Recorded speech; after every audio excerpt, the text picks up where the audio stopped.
Hey,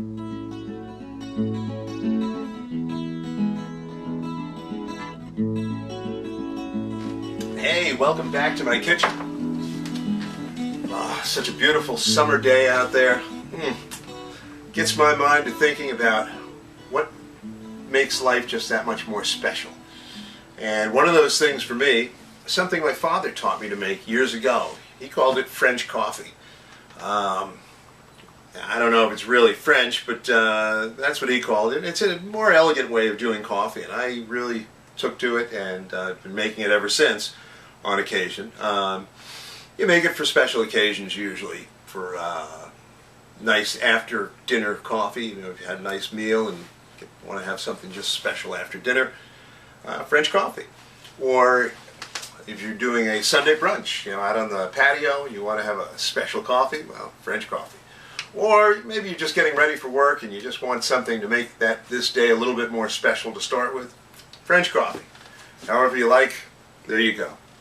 So, what are you going to need? Well, special. So I pull out the fine china.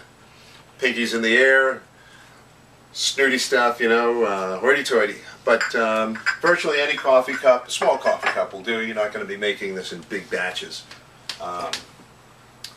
You're going to need some sort of a sweetener. I'm using dried cane juice here, but white sugar, brown sugar, whatever sweetener you choose, you need a sweetener. Heavy cream or whipping cream. Can't use light cream, half and half, or milk or anything like that. It's got to be either heavy cream or whipping cream. You're going to need a lemon and a lemon zester. Don't have a lemon zester? Why not? Go out and buy one. But in the meantime, you can cut off a piece of lemon zest with a sharp knife, kind of like what you get when you have espresso at a restaurant. And you're going to need a spoon. And I'll show you what you need a spoon for in just a second. So, most important, you can't make French coffee without coffee. What kind of coffee are you going to use? Well, that's up to you. I prefer to use a strong dark roast, like an Italian roast, a Sumatra, French roast, something like that, something dark and strong. But you can use virtually any kind of coffee you like. You can just use a plain roast coffee.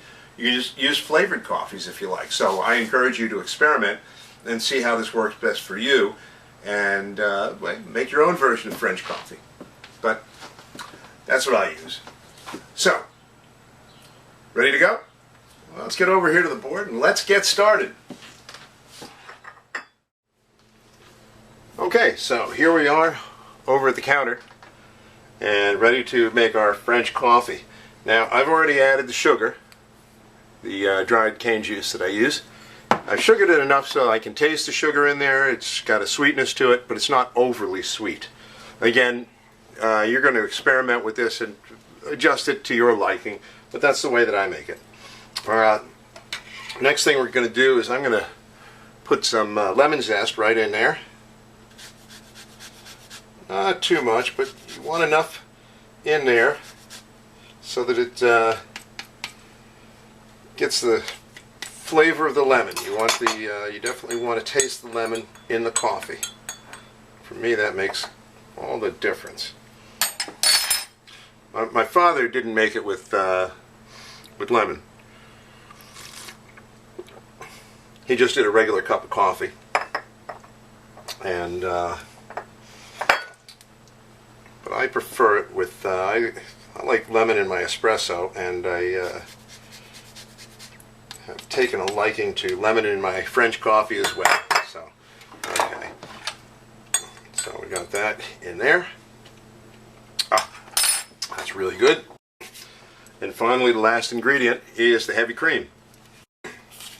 And here's where it gets a little dicey. This is about the hardest part to the whole thing, is getting the heavy cream to float on top of the coffee. That's the special thing about it, and that's why we need the spoon. What you're going to do is you're going to lay the spoon just right on top of the coffee here, but you don't want the coffee going into the spoon. You just want the spoon right on top of the coffee. Then you gently pour your cream into the spoon, and as it comes out of the spoon, you can see it's spreading out across the top of the coffee. And there you go. Now that heavy cream is floating. That's why it's important to use heavy cream or whipping cream. That cream is floating on top of the coffee. It is not mixed with the coffee. And that's what makes it so special. And what I do at this point is I just add a little bit more lemon zest just for color, just on top of the cream. Just a little bit to give it a little of the aroma of the lemon zest and to just give it a little color up there. And that's it. That's how you make French coffee. It's really not a difficult thing to make, but it really is a delicious thing to make. So there you have it. French coffee, my way. It's really a unique drink when you try it, because the first thing that you taste is the cream, and then the coffee starts to come in underneath the cream, and it mixes in your mouth, and it's just a wonderful experience. It blends, and it just, it's really, really so good. Boy, oh boy, what a flavor this has. It's just really delicious.